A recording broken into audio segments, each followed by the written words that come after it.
La sécurité est bafouillée. Nous aurions des microbes par-ci, par-là. Aujourd'hui, Abidjan est miné par l'insécurité, le phénomène des microbes. La Côte d'Ivoire vit une psychose. L'insécurité est totale. Toutes les personnes qui sont dans ces situations, il faut qu'elles trouvent, à travers notre candidature, un espoir. C'est faute d'espoir que ces jeunes constituent une menace. Ce sont des situations regrettables. Et je suis outré que le gouvernement observe ces situations sans réagir. Oblige ces jeunes gens, faute de moyens de subsistance, à rester dans les activités auxquelles ils s'adonnent. Ce sont des situations inacceptables et nous ferons en sorte que ces situations soient réglées. Donc, que ce soit les ex-combattants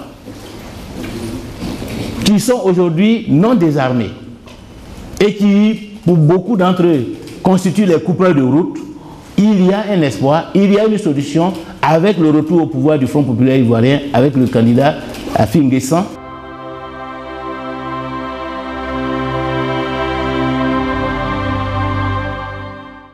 On m'a étiqueté comme un pro-Gbagbo. Je n'ai jamais fait de la politique. J'ai tout perdu.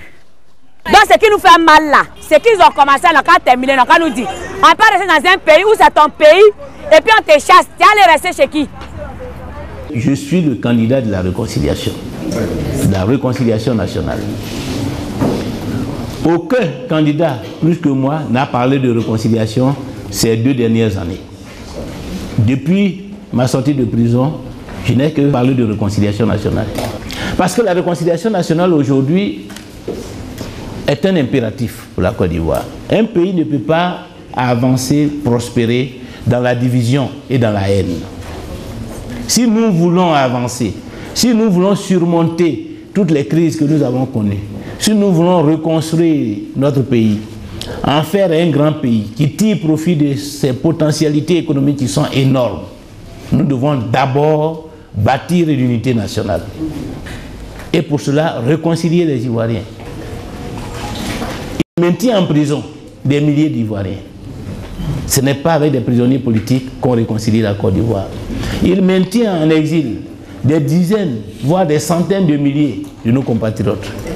Ce n'est pas en contraignant les Ivoiriens à l'exil qu'on se présente comme un acteur de réconciliation nationale et d'unité nationale, qui sont dans les geôles du pouvoir depuis 3 à 4 ans, soient libres et rejoignent leur famille, et qu'ensemble nous engageons le processus de réconciliation à travers les États généraux de la République.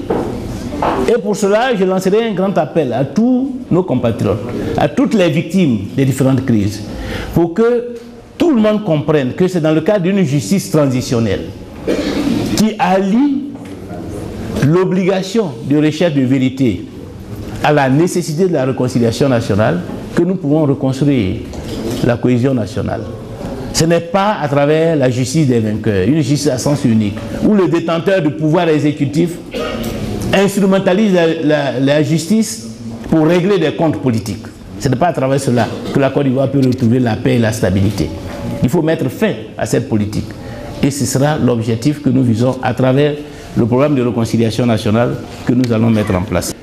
Dès mon investiture, le premier acte, c'est d'ouvrir toutes les prisons pour que tous nos compatriotes qui sont dans les geôles du pouvoir depuis 3 à 4 ans soient libres et rejoignent leur famille, et qu'ensemble nous engageons le processus de réconciliation à travers les États généraux de la République.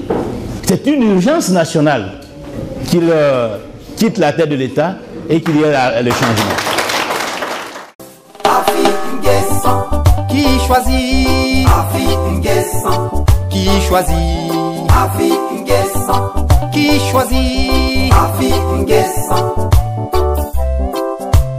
fils de Côte d'Ivoire, plusieurs fois nous avions été victimes des trahisons, des démagogues.